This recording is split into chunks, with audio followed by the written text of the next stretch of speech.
The best part of the iconic park is entering into the fort through the massive green wooden doors. This is the primary entrance and was constructed between 1820 and 1824. That's 200 years ago. The large wheels operated the drawbridge, which spanned a dry moat around the fort. Wander around the structures, but be careful, as this park has been ignored, it seems to me, and needs lots of restoration. However, I want you to imagine the decades and centuries of soldiers who once stood guard here, defending our freedom. Explore Maryland's off-the-beaten-path gem.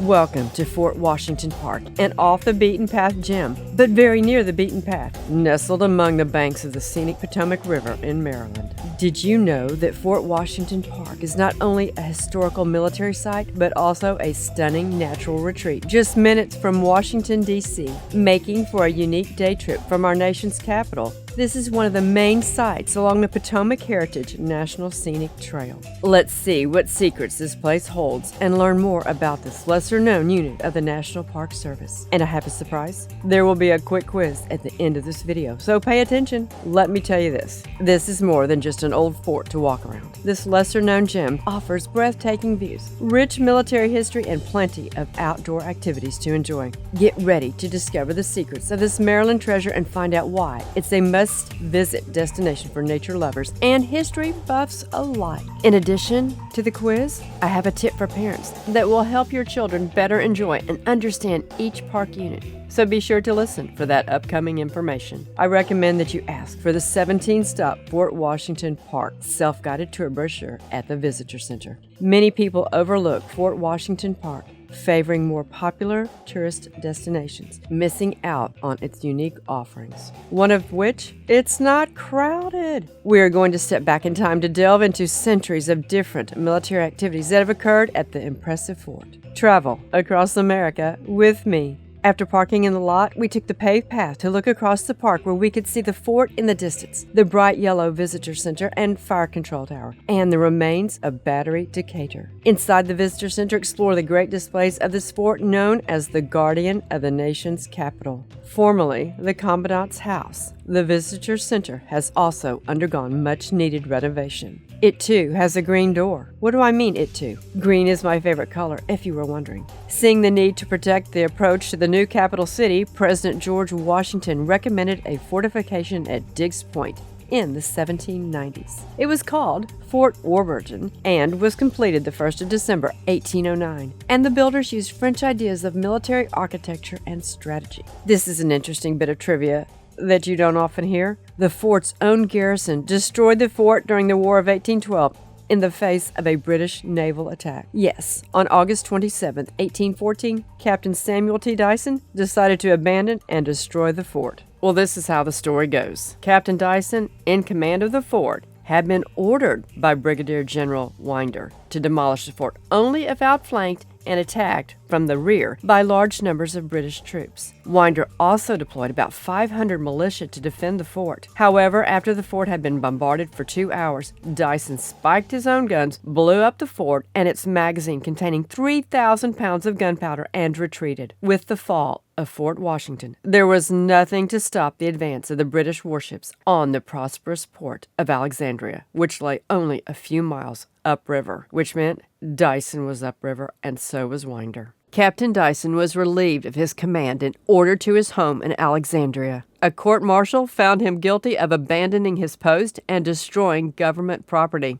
He was dismissed from the service. The Secretary of War, General Armstrong, was forced to retire and abandon his ambition to become president because of his failure to protect the capital city. Pretty serious, wouldn't you say? Yes, it was. There's so much more to that event. Construction on Fort Washington, named for George Washington, started 12 days later by Major Pierre L'Enfant. The major was sent to construct new defenses, but worked on the fort for only a brief period before Lieutenant Colonel Walker K. Armistead replaced him. The fort was completed on October 2, 1824. This time, its purpose was to not only protect the capital, but the East Coast. The National Park Service celebrated the 200th anniversary in October of 2024. Find the grave of this central figure of American architecture, Major Pierre L'Enfant, in Arlington National Cemetery, just steps away from Arlington House.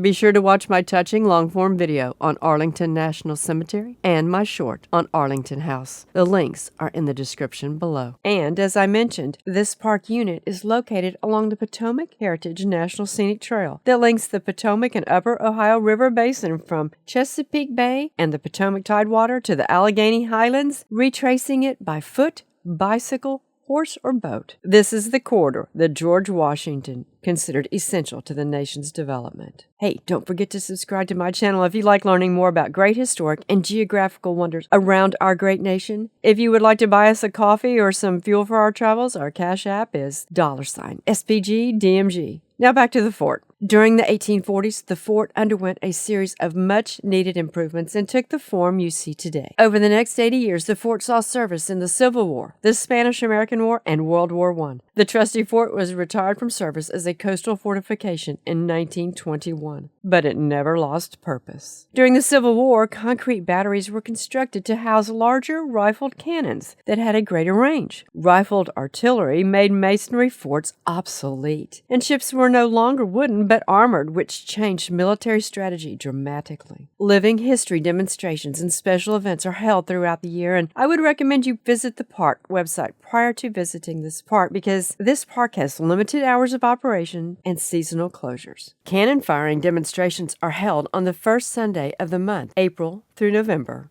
But I do recommend that you visit any park website before you go. In 1872, the U.S. Army turned control of the fort over to the Army Corps of Engineers. The Army Corps constructed new gun positions and 8 concrete batteries outfitted with Endicott guns. By 1921, it was no longer used as a fort, and the property became the headquarters for the 12th Infantry. And then, during World War II, the Adjutant General's Officer Candidate School was based here. Its historic preservation began when the National Park Service took command in 1946, when the old fort was deactivated. Fort Washington is a story of changing military strategy, of changing technology, and of a rapidly growing and maturing nation. The informative placards and artifacts fill in the pieces of history that occurred here. Interestingly, this fort is not just one structure, but several that were built to meet the changing demands of strategy and technology. This is one of only a handful of U.S. seacoast fortifications still in their original form. At the time of our visit, the lighthouse was undergoing a massive renovation, and the walkway toward the lighthouse remains closed due to construction on the roadway. Please do not enter the area. Light 80, as it's known, is located on the Potomac River and was originally a fog bell tower. It is now used as a channel marker operated by the U.S. Coast Guard. Before leaving the park, we took the side road to see the mortar battery that has not been maintained. The lead park ranger said that this structure is too far gone to be restored. This park unit definitely needs a facelift, and I'm so happy to see that funds have been provided to restore this great historical location. Please leave me a comment below and tell me what you found to be the most fascinating part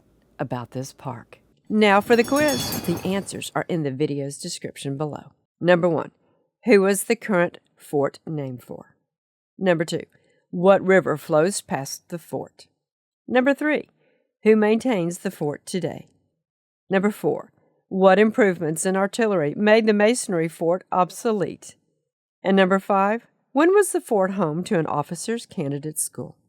Always remember to take your passport book to get your date stamp. Kids, have your parents find out how you can become a junior ranger. This is a fun program implemented at every National Park Service unit, and after completion of a workbook and or a scavenger hunt around the park, you will be rewarded with a junior ranger badge with the name of that park. Collect the badges as memories of each park you visit throughout the years. And if you enjoyed exploring Fort Washington with me, don't forget to like, subscribe, and check out my other videos on hidden gems, tennis shoes on the ground, unclassic road trip,